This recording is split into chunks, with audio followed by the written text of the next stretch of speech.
Al via ieri la 2 giorni dedicata a un convegno medico, un focus sul carcinoma della mammella, la gestione multidisciplinare fa la differenza. Si è ampiamente discusso in particolare con esperti medici provenienti dalla Sicilia ma anche da fuori sui punti di forza e di debolezza dello screening e dei vantaggi del lavoro di squadra nella gestione del cancro alla mammella,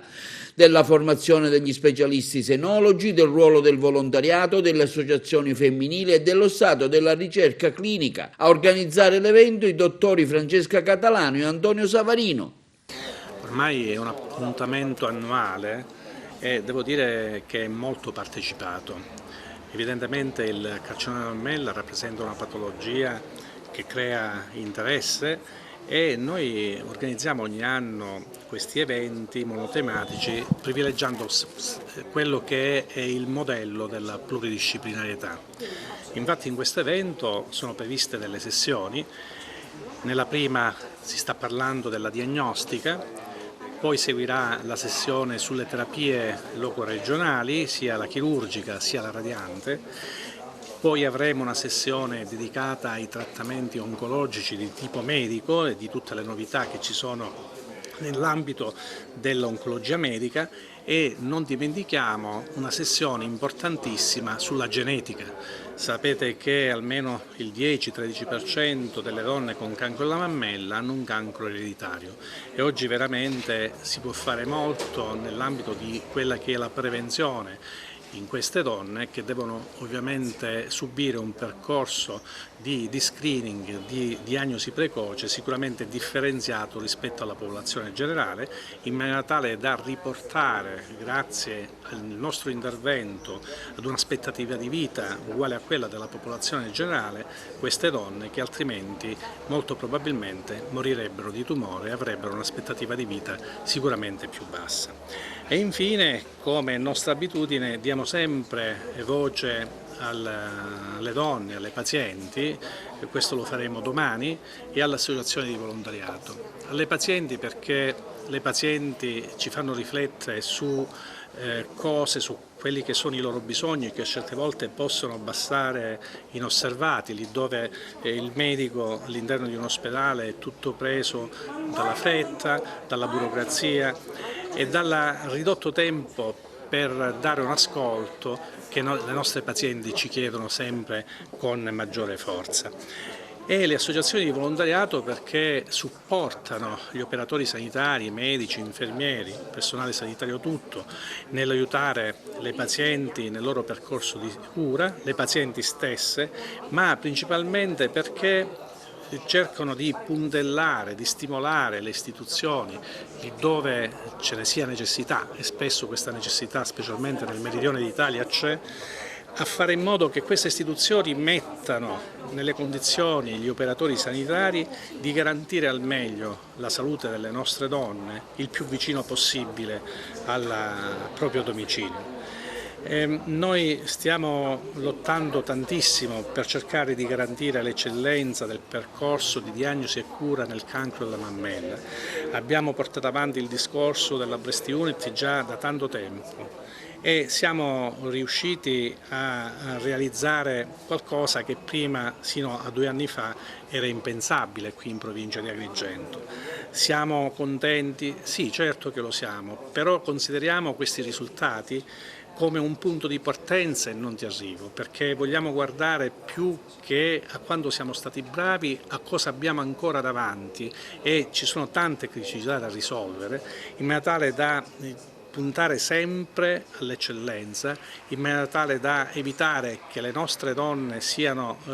costrette a andare fuori per curarsi, oggi non ce n'è più la necessità, in maniera tale che le nostre donne possano trovare l'eccellenza del percorso di diagnosi e cura vicino a casa e quindi in maniera tale da evitare che alle nostre donne noi stessi possiamo aggiungere invece che serenità, cosa che dobbiamo fare per loro e per le nostre figlie, quel fastidio, quel disagio che crea sofferenza talvolta nella sofferenza. C'è un rischio genetico ereditario? Sì, in alcune donne dicevo che nel 10-13% dei casi c'è un rischio genetico, nel senso che alcune donne hanno il cosiddetto gene Jolie, dalla famosa attrice che si è sottoposta a chirurgia profilattica della mammella e dell'ovario, perché c'era una mutazione che può interessare due geni, quelli più famosi sono il BRCA1 e il BRCA2, ma sembra che altri geni possano nel breve periodo rientrare a pieno titolo nell'identificare anche popolazioni che oggi magari vengono non riconosciute ad altissimo rischio, ma che hanno un rischio sicuramente aumentato. Queste donne devono essere gestite in modo differente, in queste donne bisogna fare dei controlli diversificati, per esempio una donna che ha la mutazione genetica del gene BRCA1 deve sottoporsi già a partire dai 25 anni alla risonanza magnetica, a partire dai 35 anni alla mammografia annuale, all'ecografia semestrale già dal momento in cui è stata riconosciuta la mutazione genetica, e a questa donna si consiglia anche la chirurgia profilattica dopo una consulenza genetica che l'abbia informata in maniera adeguata, chirurgia profilattica che prevede l'asportazione della ghiandola mammaria con la ricostruzione immediata e a partire dai 35 anni anche l'asportazione delle ovarie, perché il rischio di cancro ovarico è anche molto importante, e comunque dopo che abbia soddisfatto un eventuale desiderio di maternità. Ecco, un dato statistico sul caso, sul fenomeno nella nostra provincia? Nella nostra provincia abbiamo sostanzialmente quelli che sono i dati della popolazione generale. Noi abbiamo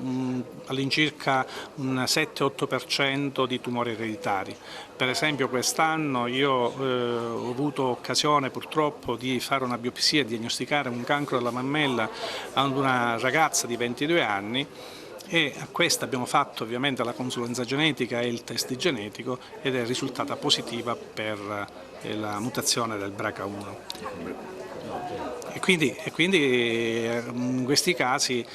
va proposta anche una chirurgia che magari, anche se il tumore è piccolino, una chirurgia che possa essere di mastecchitomia con ricostruzione non solo della mammella malata, ma va proposta anche la mastecchitomia dell'altra mammella, sempre con ricostruzione, proprio per prevenire ovviamente il cancro, che in queste persone è veramente un'eventualità molto frequente. Che consigli dare? Il consiglio che noi diamo è quello della chirurgia profilattica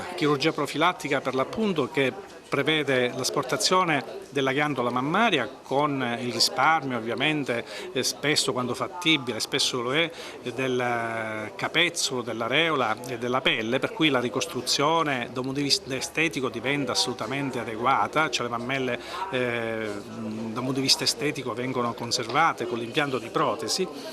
e queste donne possono ovviamente andare incontro a gravidanze, possono avere una loro vita normalissima, però devono sapere che a partire dai 35 anni è bene che tolgano anche le ovarie, perché altrimenti il rischio di cancro ovarico è molto molto alto, e purtroppo la diagnosi precoce di cancro ovarico è difficile da effettuare con i mezzi che attualmente la scienza ci mette a disposizione, e quindi questo potrebbe compromettere la loro aspettativa di vita. Se viceversa la paziente rifiuta l'intervento chirurgico, perché comunque pensate quanto psicologicamente dramma è una comunicazione di questo genere, e allora deve sottoporsi a dei controlli molto più ravvicinati rispetto a quello della popolazione generale. Questo per quanto riguarda la mammella, dicevo poc'anzi, la risonanza magnetica periodica, la mammografia periodica, il controllo ecografico semestrale, e per quanto riguarda l'ovario il dosaggio del CA125 e l'ecografia ginecologica con cadenza semestrale. Però la chirurgia profilattica sicuramente ci consente di ottenere risultati di gran lunga superiori. Ancora una volta, ad un anno di distanza, ci rincontriamo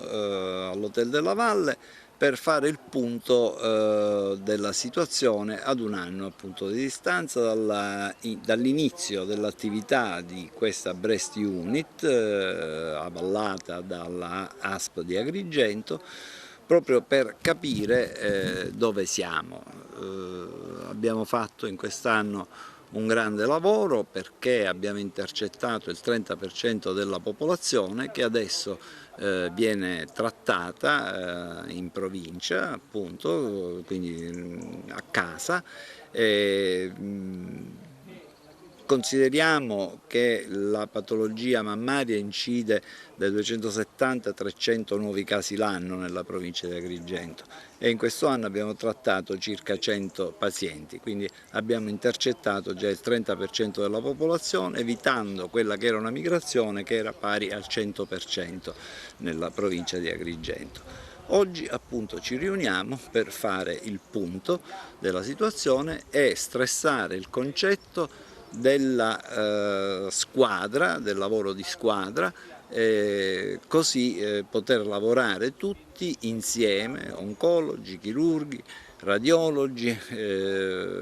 radioterapisti, per garantire un percorso alle pazienti affette da tumore della mammella e una cura che va a 360 gradi. Ecco, per la fine della prevenzione che consigli dare magari alle donne, a chi diciamo, ha qualche problema in genere? Certamente quello che appena ha finito la sua presentazione la dottoressa Mattina,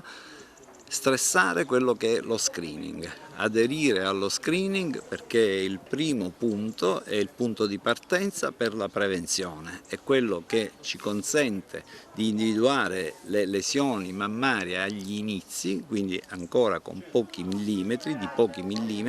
che possono consentire un trattamento radicale e estirpare così questo male veramente alla radice. Ecco, un dato statistico colpisce più le donne, le ragazze, le signore, ecco, qual è almeno il dato che voi potete fornire? Quello che registriamo è un'incidenza in una fascia di età sempre più bassa.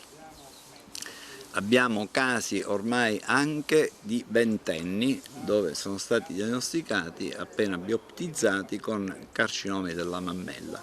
E questo è un dato che chiaramente deve tenerci ancora più in allarme, ancora più in allerta e ancora più vanno sollecitati i controlli e le visite di controllo.